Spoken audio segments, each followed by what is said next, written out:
যে চারিদিকে প্রচণ্ড গরম, তার মধ্যে অন্নপূর্ণা ভাণ্ডারের যাদের টাকা ক্রেডিট হয়নি তাদের মাথা সত্যি এই গরমে আরও গরম হয়ে গেছে। মাথা সত্যি ঠিক থাকার মতো নয়। পাশের অনেকের টাকা ক্রেডিট হচ্ছে কিন্তু আমার হচ্ছে না। তার মধ্যে আপনাদেরকে একটা খবর দেই, আমি বাড়িতেই বসে আছি আজকে, যেহেতু কোথাও যাইনি। এত গরমে আমি বাড়ির আমার এই মনোরম পরিবেশ এখানেই বসে আছি। এই যে আমার এখানে এই যে এটাতে আমি বসে থাকি সব সময়, হ্যাঁ এটাতে। তো যাই হোক, যেটা হচ্ছে বলছিলাম সেটা হচ্ছে অন্নপূর্ণা ভাণ্ডারের টাকা কিন্তু এখনও ক্রেডিট হচ্ছে। এইমাত্র আজকে 4 তারিখ দুপুরবেলা এইমাত্র আমাকে ফোন করলো একজন, মানে আমি ওনার মানে আমার আত্মীয়র মধ্যেই ওনার অ্যাপ্লিকেশনটা করে দিয়েছিলাম। এইবার তার কিন্তু টাকা ঢুকলো, এখনই টাকাটা ঢুকলো, বললো যে টাকা ক্রেডিট হয়েছে। আমি একটু আগে চেক করলাম।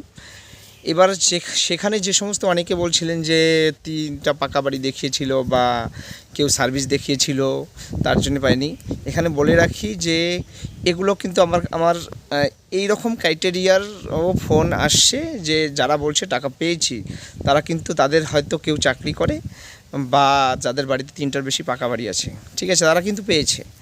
তো আমি আপাতত যেটা খবর পেলাম যে 10 তারিখ, এই মাসের 10 তারিখ অবধি টাকা পাওয়ার সম্ভাবনা, একটা টাকা ঢুকতে থাকবেই।